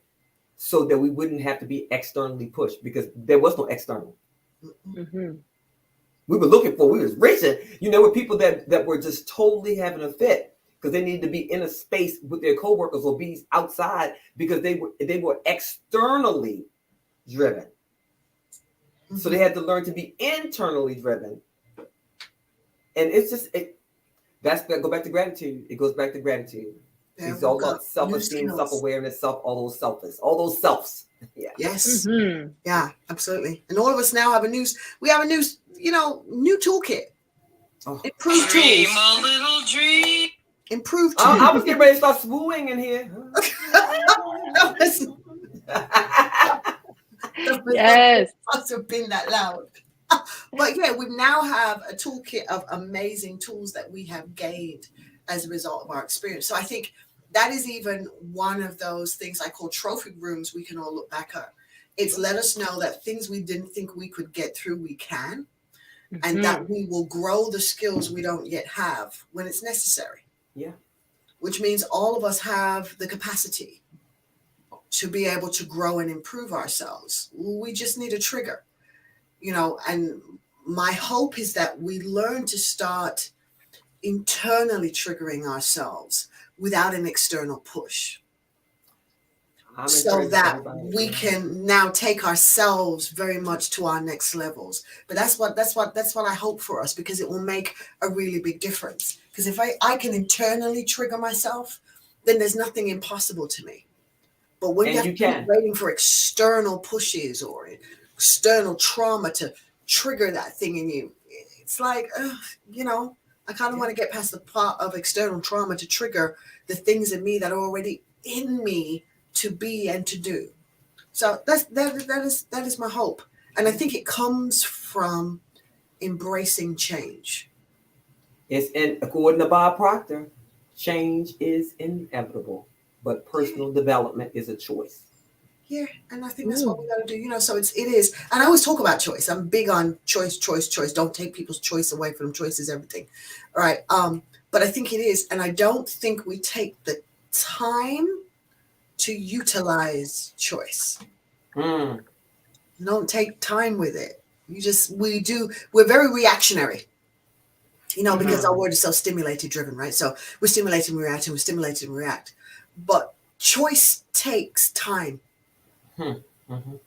Right. Yeah, so that it is your intentional choice and not a reaction or following somebody. Because everybody says, well, you made a choice by default. No, if my brain didn't engage with that wasn't a choice. I wasn't actually thinking, I was being led.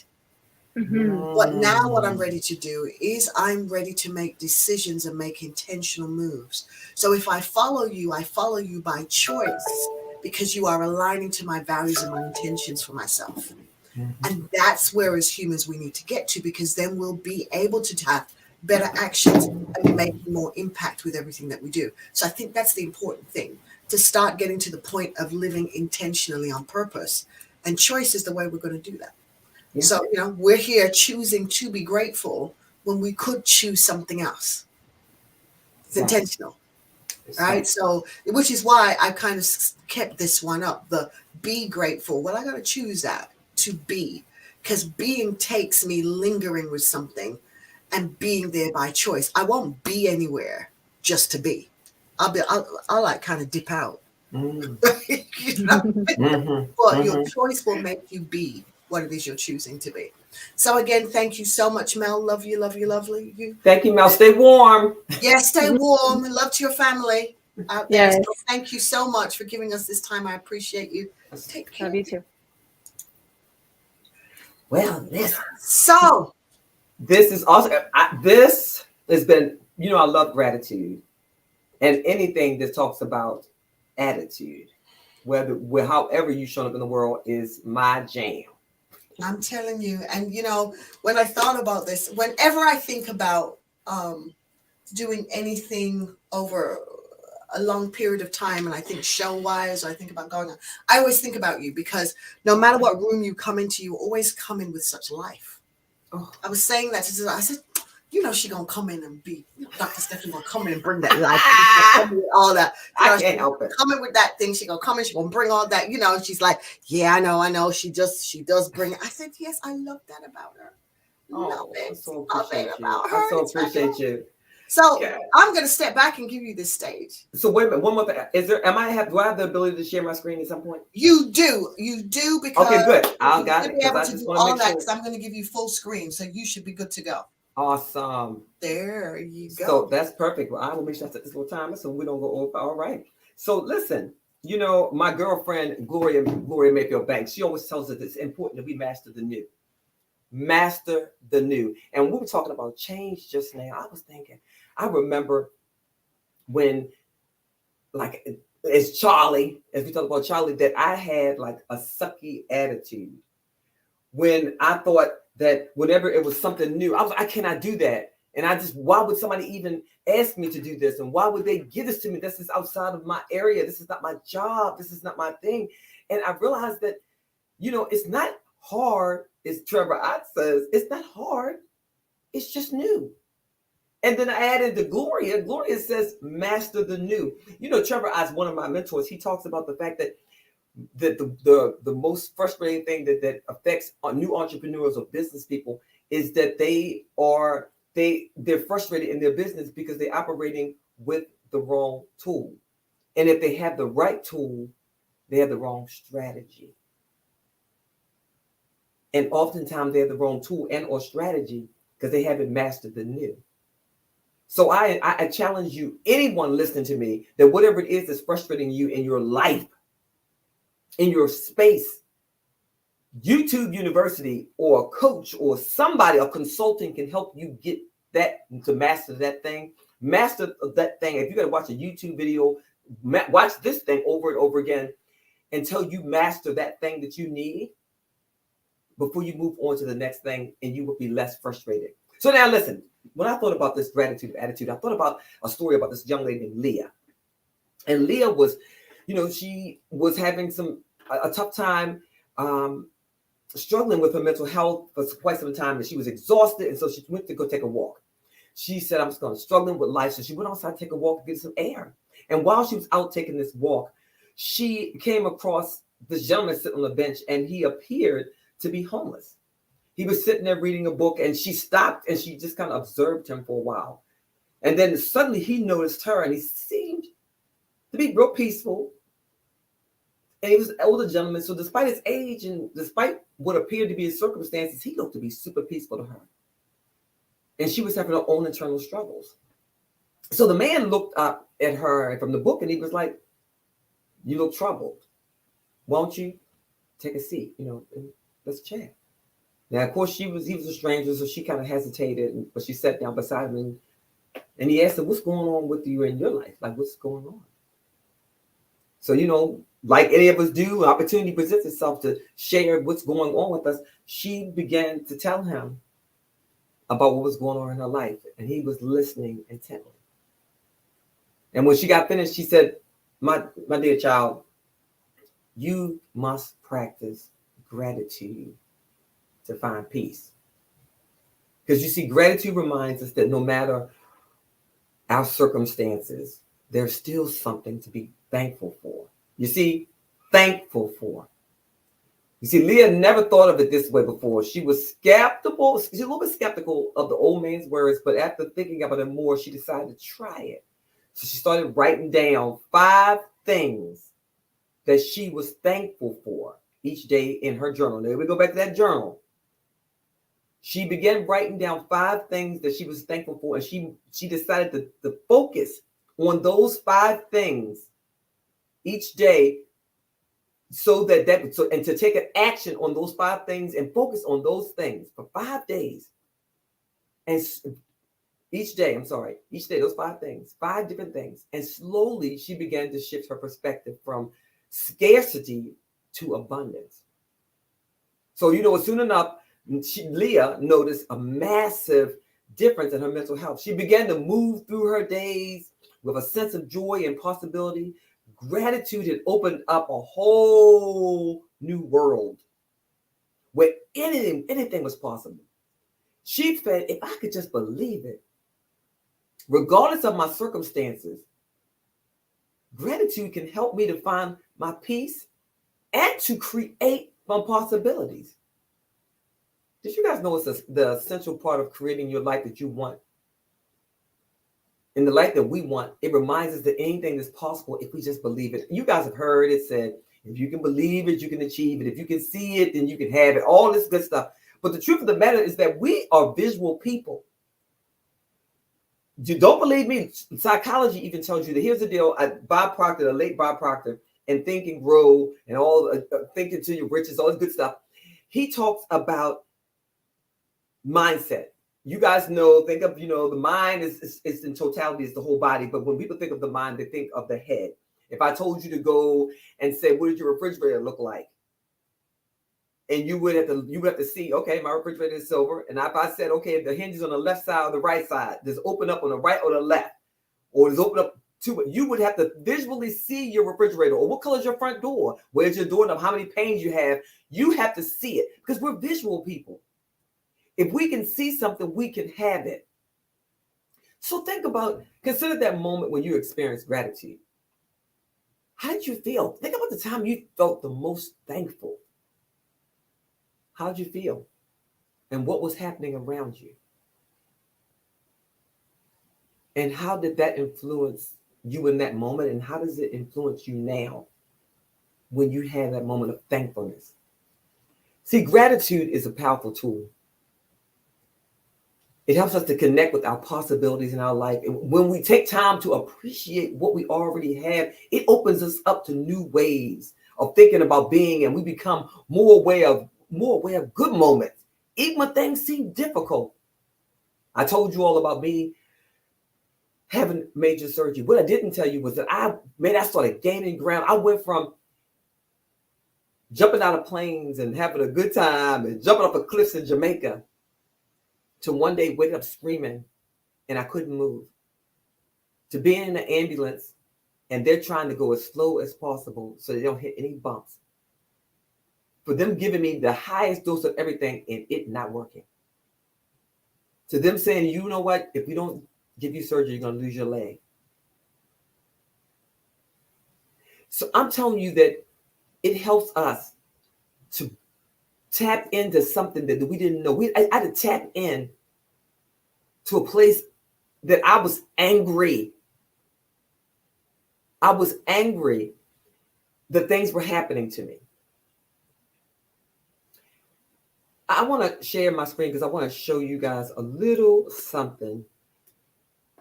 Because what's going to happen for each of us in our lives is that we're going to have to tap in. And let's see. There we go.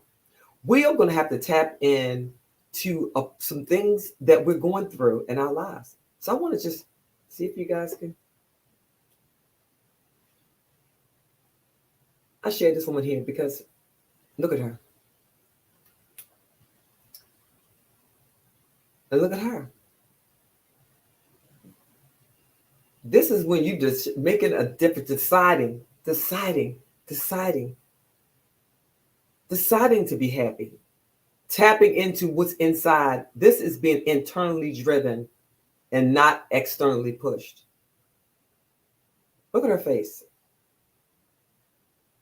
It's almost saying, who? Me? Yeah, you. This is an example, and I like to give this example. I shared this because I thought about the young lady that was walking, and then she's in the park. She's having a bad day. She sees this gentleman. He's reading. He told about gratitude. She started journaling. Her life transformed. See, life will continue happening. It's not what happens to us, it's how we see it. Journal your thoughts. Each day, make a decision to journal your thoughts. Practice meditation. I'm a practical application here. This is practical application, you all. We got to tap into something inside. Because what's outside is enough crap going on outside that's going to drive us bananas. We need to tap into what's inside. And I love this picture here because this young lady is sharing her gratitude. And live in the moments, because we live in moments anyway. And then I want you to laugh at yourself. And I'm going to stop it here because I want you guys to see this. Listen, that was me and I want to go back to it. But let me tell you this. I'm going to stop sharing my screen. That was just me. I wanted you to show that. But this is the deal. Everything that we do, everything that happens to us in life happens not to us, but for us. That's what Tony Robbins says. I showed you that quick video because I want to just kind of glide through it. But this is the deal. We all have an obligation to show up as our best selves. But you can't get to your best self. And you can't get to that place of knowing who you are before you first cultivate your gratitude regularly. We can create an attitude of possibilities whenever something feels complicated or overwhelming. We need to pause and think about what we're grateful for, no matter how small it is. It might be the sun shining outside. It might be the people who offer support, or simply the fact that you've made it through another day. That's my go-to. I did a thing over the COVID, and I call it the COVID, but over the pandemic, remember when the plane stopped going over, it was so quiet that all we could do was, we didn't know if to go outside or what. When we finally felt safe to go outside, went outside, it was just so quiet. And I went for a walk, and I told the folks that if someone waved the magic wand and your life changed, how would you know? How would you know when your feet hit the floor? And some people said that they would know because by the way they saw themselves. Some people said that they would know by the way other people saw them.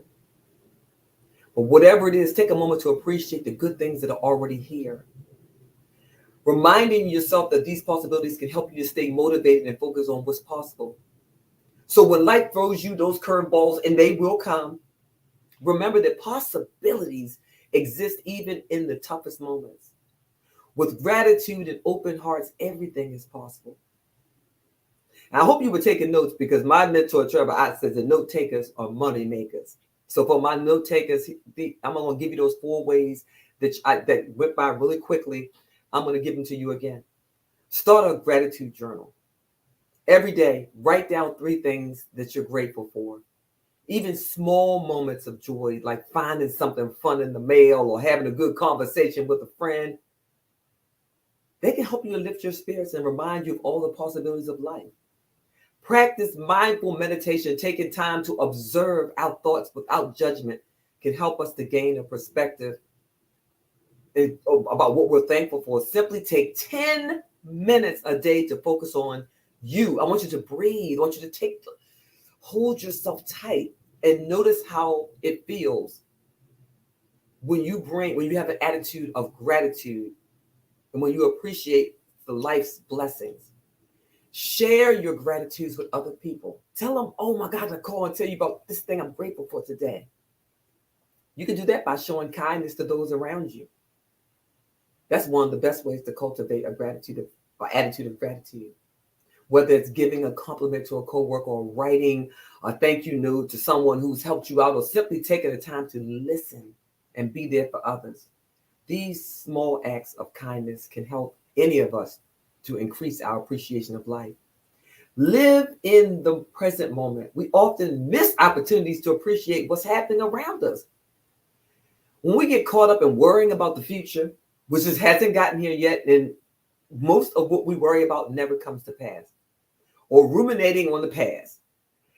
I'm going to tell you, Bishop T.D. Jakes says, look, if you're so busy looking in the rearview mirror, you're going to crash. You can't get to your destination because you are going to run off the road because your eyes are focused behind you. You got to see where you're going. So pay attention to the present moment. It can help you to clarify how much beauty and possibility already exist. allowing you to move forward with ease and grace. I hope this is helping somebody. When we approach our lives with an attitude of appreciation, we open ourselves up to possibilities beyond what we could even imagine. By believing in our potential and taking inspired action, we can create new opportunities for growth and fulfillment. So today, let everybody choose gratitude as the gateway to your possibilities. So I told you about the psychologist talking about the hug. It can improve your mood and your well-being. This is kind of like a science-backed benefit. Self-hugging can help to reduce stress levels and increase feelings of security and boost your self-confidence and all that good stuff.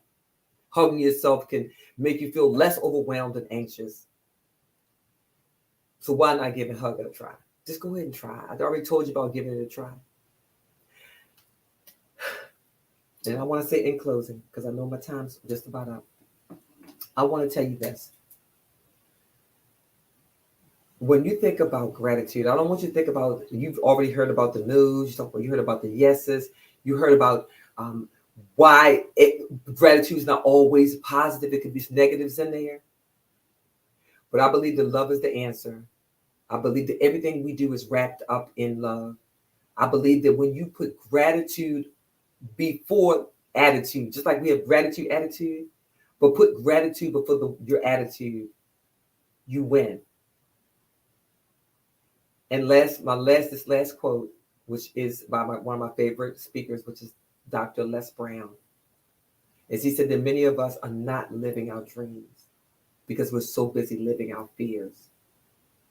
So I want you to decide today to put gratitude before your attitude.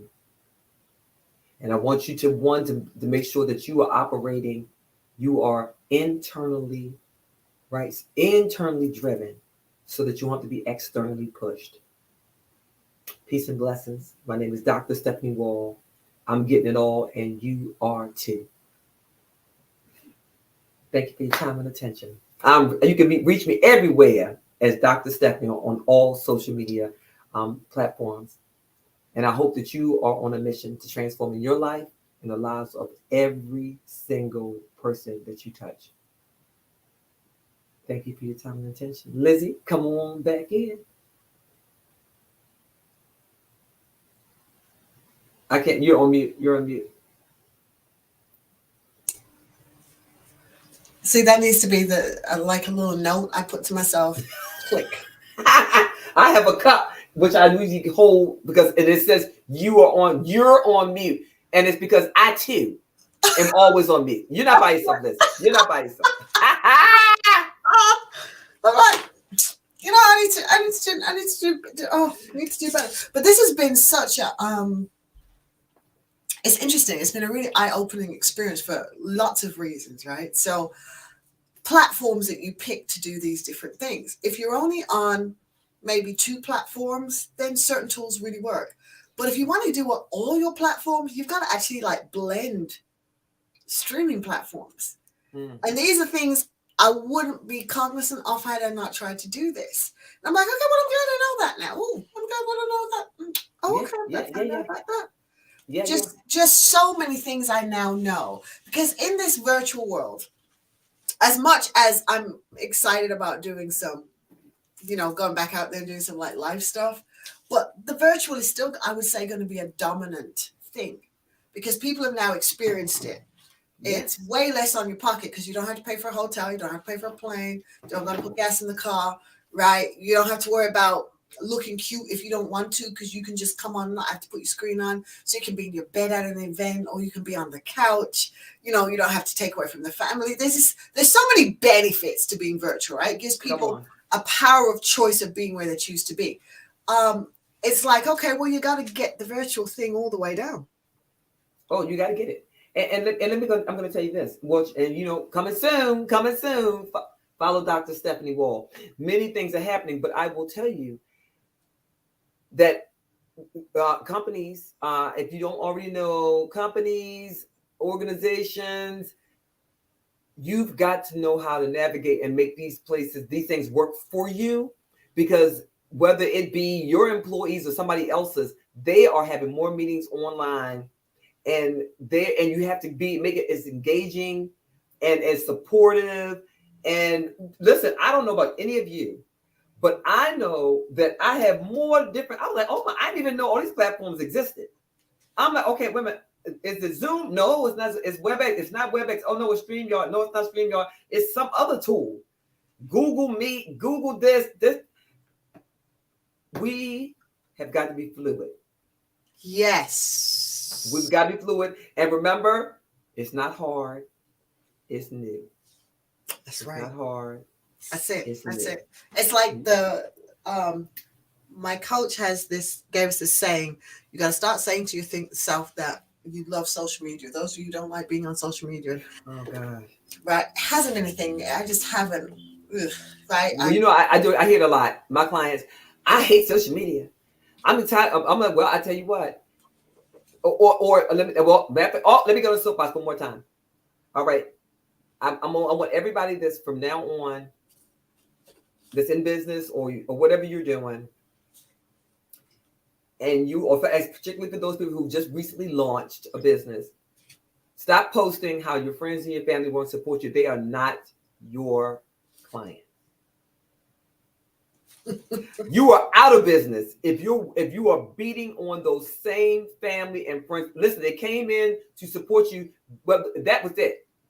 They can't buy enough of your products and services to sustain your organization. You are out of business. And in order to find those individuals, you have to actually do the work and know that another Trevor Oz thing, that the price only matters absence of quality.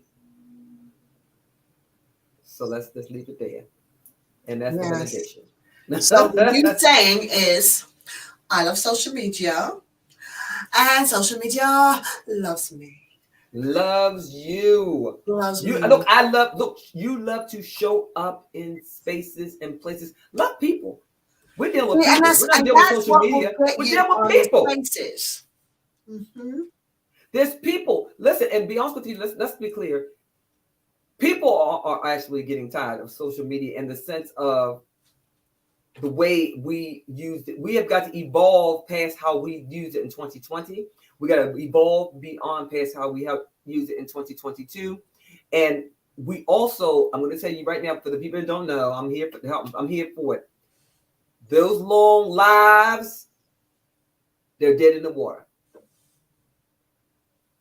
Them long lives in your stories, if it's not content driven, they're not watching. Mm-hmm. If you're not recording, something, if it's not, if it doesn't have additional platforms where they can go watch it at a later time, they're not watching.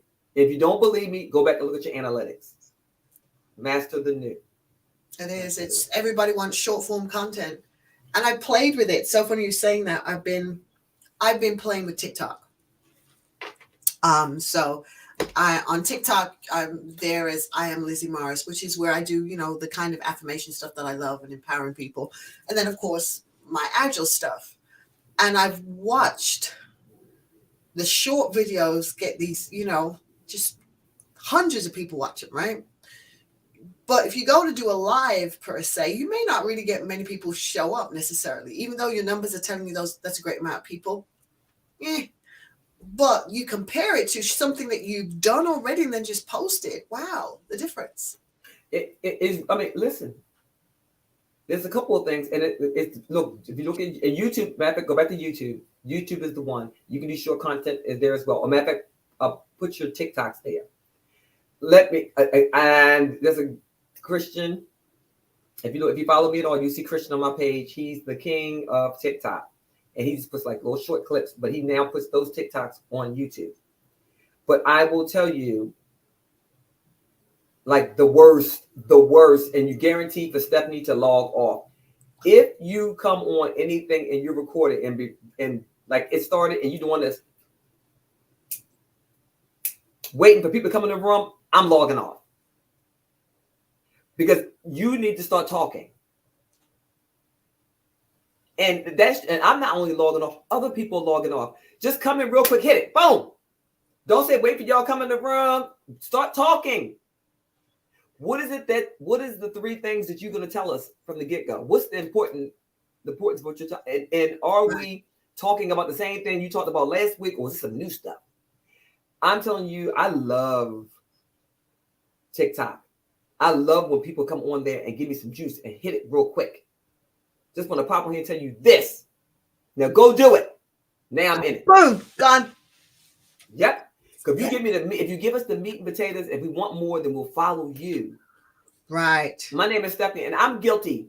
I'm guilty of the too long YouTube. The too long live, and I have to check myself. Like, wait a minute, what am I talking about? Am I talking about something? Get off of it. If we're not talking about anything, log off, and it's okay. And also know, this is my last thing. Don't worry about something, even whether your recordings. I don't care. Don't worry about the likes, because it's not about likes. Don't worry about how many people you look. Just look at the views. Because first of all, most of them are peeping, but they're not speaking. I like that. They're peeping, but they're not speaking. I like that. Peeping, but not speaking. I like that. Yes. Mm-hmm. I like that. They're getting what you're putting down. They just may not want you to know that they are watching. They don't want to make you aware that they are gleaning something from it. But that's not the purpose. Because we're in the business of supporting and helping people to grow. Who gets the credit for the growth doesn't matter. Mm-hmm. We said we're here to serve. Right. And how many more people can you possibly serve with short form content? So then it's like I've done a lot of things on, being grateful and being positive and seeing how people pull to those. And what has shocked me, I tell you what shocked me was, and I went out of my comfort zone to do this because it wasn't something I was really doing publicly, was I started posting some of the prayers that I pray around, some of the affirmations. And the views on those were like, and I was like, oh, okay. Lizzie, I'm going to tell you, I had a very popular coach, and who I adore, kind of was shared with a group of us that we need to kind of dial back all the God stuff, and particularly on LinkedIn. And what she was saying, not specifically, was that if you're seeking corporate clients, you need to dial it back, and particularly if you are a woman of color. Now, I get it, because she and some other people in the room were talking about, and they were HR professionals, and they said they shared some horror stories, and this is one I'm going to share with you. Mm-hmm. One of the stories was this, was that their organization, who typically has not had any people of color be their speaker, and they pay their speakers significant amounts of money. Mm-hmm. So the person that was in charge was like, she noted that there was never any women of color or people of color, period. So she made it her business. She found this dynamic person they looked like they had it going on based on their resume. The person came in, and it was a church fest. Jesus everywhere, God everywhere, this, that. Yeah. In a room full of people that we don't know what their beliefs are. Right. And so it was like, and listen, she started it with prayer. And of course, right? Not knowing your audience. Yeah. Right. And that's so very important, because when it's kind of like the idea when somebody brings you into their home, right? It's a home that has shoes or a home that doesn't have shoes. Right. So at the door, if the shoes at the door, ask the question. Right. So no shoes. Or the shoes. Right. Respect. So right, you respect other people's homes. You never go into somebody else's home and aim to move around their furniture. Right. Well, and it's so funny when we think about the concept again of authenticity. Right. I have always been somebody who has faith. Always. I mean, it's part of my life. But it isn't something anybody would have consciously said they necessarily knew about me. People say I'm positive, I'm always inspirational, blah, blah, blah, etc. But not really realizing, okay, well, there's something else underneath that. But if you came and had a personal conversation with me, then we could get deeper and you'd understand more. But I believe we're in a point in time where there is light that needs to be shared with people. Yeah. And So what do sharing you light think? with people doesn't mean I've got to take the bulb off Okay. and I've got to show you all the inner workings of I how got this you. life Which is works. keep it lit. You ain't got to show them how the doggone hot dogs are made. I got you. You understand? But yeah, because I will I tell you, I was like, okay, let me go back and look at Michael. That's my thing.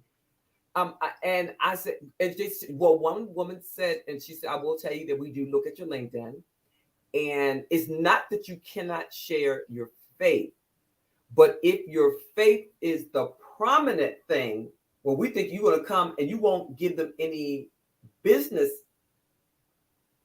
principles, but your principles are going to all be you prayer. It's going. They're going to find they come into a church service versus a business meeting. Then they'll be less inclined. And I think John Maxwell is a fabulous example of somebody who has a faith but comes with principles that you can take away to apply to your everyday life and apply to, obviously, because the focus is leadership there, right?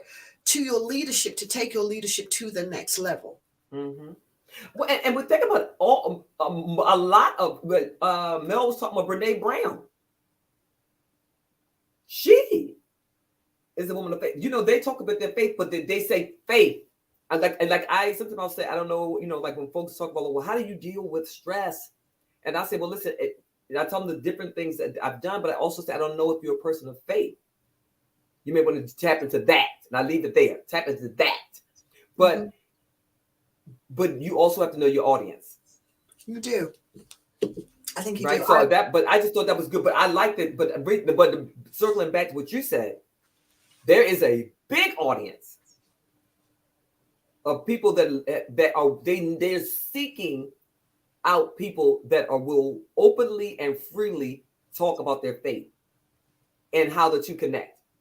Yeah, and so know that you can. That's a whole audience. There's a whole different space. And what I loved about being able to do the Be Grateful was to show to people the eclectic way in which people believe.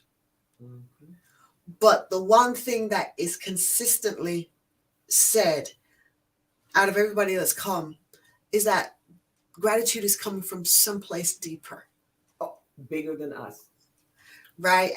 And so and hearing that, letting everybody know there's something inside of you that you can tap into. And the way I phrase it is that leads you to the divine. Yeah. And everybody needs that sense of something that holds them. And everybody because again, like you just did with the hug. Yeah. When you believe in something that is bigger than you, then you understand it's not all on you. Yeah, you understand that it's whether you have a physical father or you have something that you can give it to. Sometimes we like I love that we think about parents. When I was thinking about talking about my mom, I realized I just wanted to talk with her. And that my heart was aching because I wanted to talk with her. I wanted her to call and ask me, so when you cooking? Right? That. And I was aching, a physical ache. Mm-hmm. But I also believe in something higher than myself, a higher power. So that's where I can look. I knew, okay, I don't have the willpower or the skill power right now to deal with this in this moment. It's not going to be some affirmations ain't going to get it. I'm going to need to do some other things. And so that's where faith comes in for me. But I also know that I have to take an action and I have to believe that once I do something, that something else, I have to believe that once I think a different way, then something else will happen. And I will not always be in the place that I am right now, if it's a place of sadness. And I think that's a message I want people to understand. I want people to know that where you are now is not where you'll be always. Yeah. Even though it can feel that way. Right? It can feel that way. Yeah. but it's not a truth. It's a fact, not a truth. And facts are always subject to change by new and emerging information. So new emerging data will bring about things that we let go, oh, that disproves that fact is no longer relevant. How many times have you, when they tell you don't judge a book by its cover, when you meet somebody for the first time and you, because we form everybody, we form an opinion until we know better. Right. And then you learn something else about that person. You're like, oh, and now you see that person totally different based on new information that is now input. And this is, you have to take some time to tap into that energy so that you can use both sides of your brain. We all have a dominant side, but tap into the other side. It's a whole method to do that. But I will tell you that there's a way for you to stop that automatically making assumptions. But instead of making an assumption when you meet people for the first time, you would do just the opposite. You start, I wonder this. Yeah, allow your curiosity. Allow your curiosity, the childlike sense, the curiosity. There's a friend of mine I had on April. She's fabulous at facilitating spaces. And she'll say something like, how about we play with that thought for a while? Yeah. And, I wonder if. Play with it in the innocence. And could you, if you remember, and all of you take back to if you can recall when you were children on the playground. And all the kids were out there, you'd be like, hi, do you want to play with me? Do you want to play with me? Right? And you just, you just bounce from people to people to people to people. And it's so innocent. It's something we need to bring back to interactions, is the innocence of curiosity and discovery, right? Bring it back so people can be curious about each other. Just be curious, right? And that innocence will bring about to that other person, they'll feel the innocence and it'll bring the guard down. So then people can really form, always make an interaction. It's so easy to be with somebody in a room and you've never interacted with them, although you've been speaking. Oh, listen, I did a training with people that had been working with my husband and I for over 20 years. And with him, they would, I'm talking to come up through the ranks, if you will. And I said that, it was about engagement. And I asked them all, how many of you know my husband? How many of you know his name? Oh, we all know him, of course. All right, I was in the academy with my, they just raved on. How many of you know that he speaks fluent French? 2.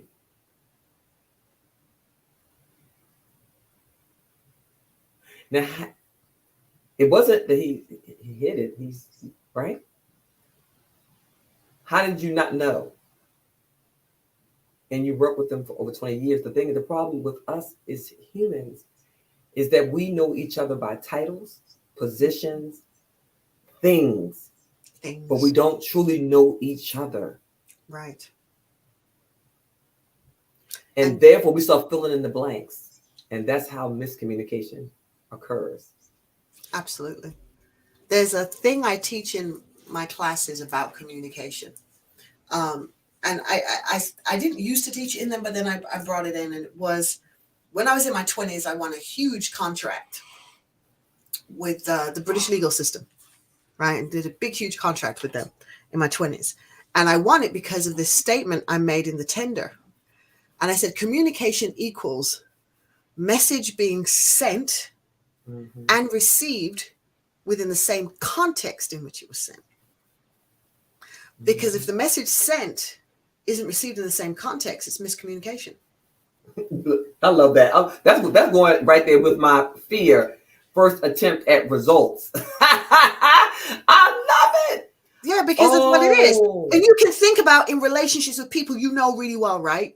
You say something and they go, how could you say that to me? I can't believe you say that. If you do that, and you're like, what are you talking about? Huh? No, but that's not what I meant. Yes, it is. That's what you meant. And all these stories in their head, they're telling themselves now, based on what you said, because the message you sent was not received in the same context.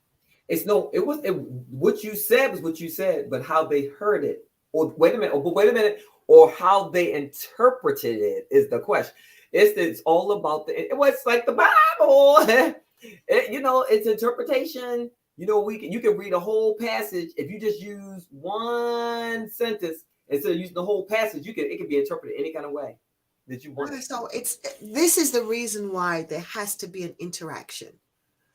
So then now there is that emotional energy between the two individuals that's being exchanged.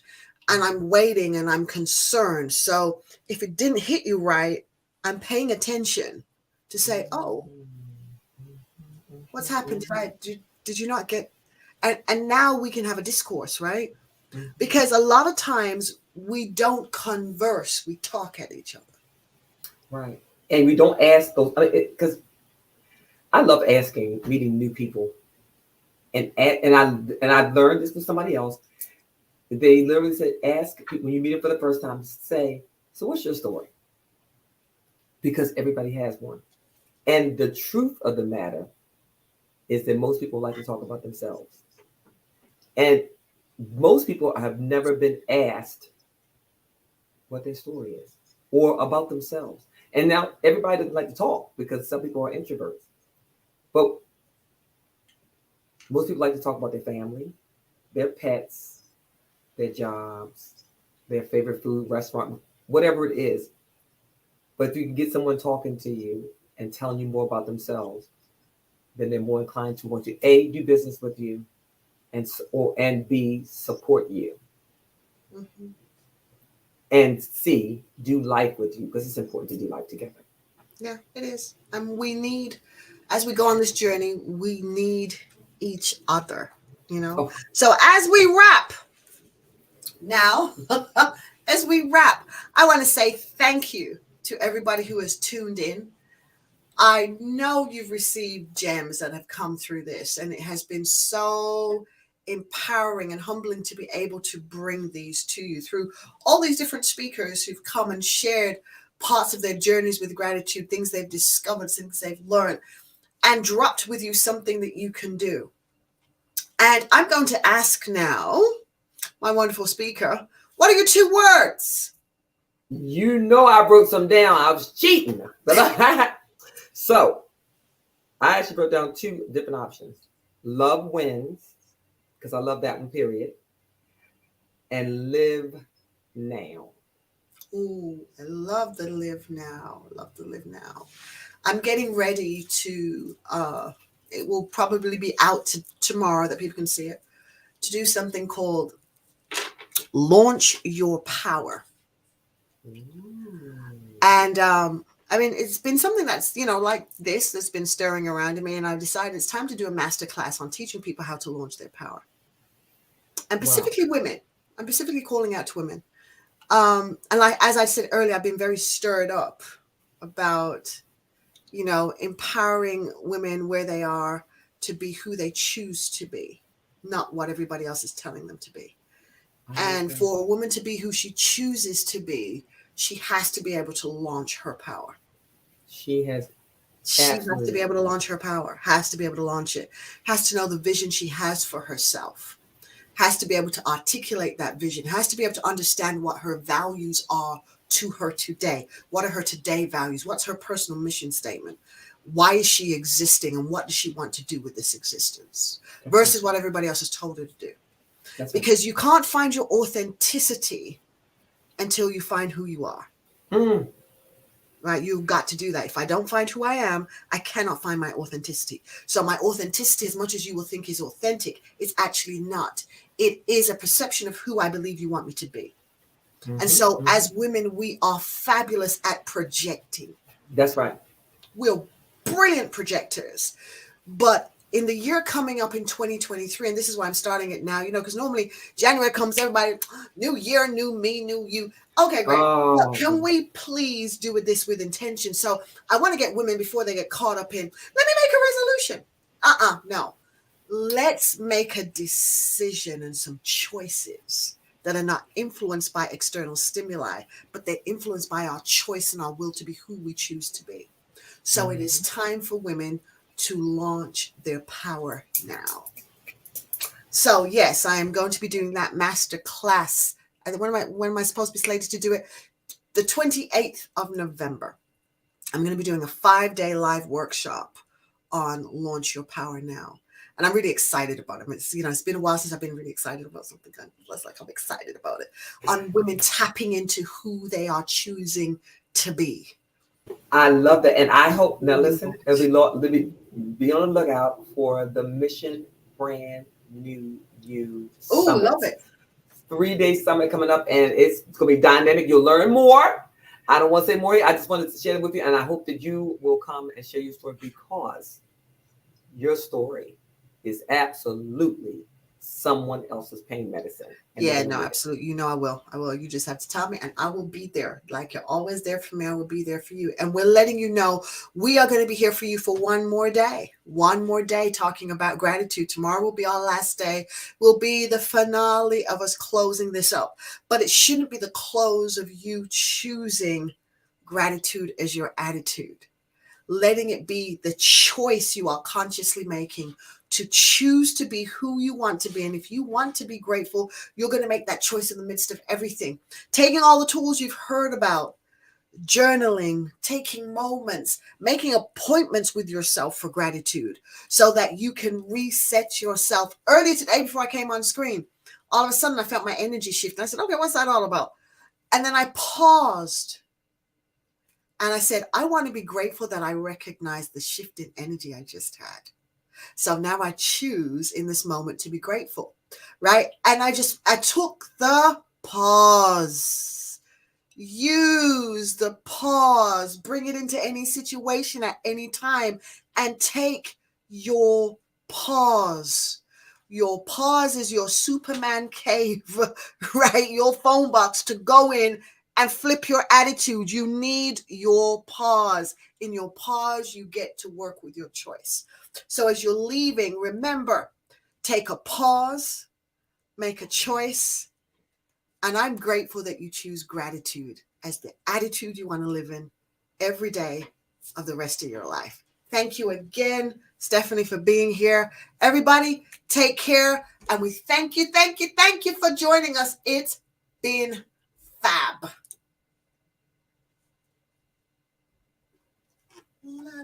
We're going gratitude, gratitude, gratitude, gratitude, gratitude, gratitude.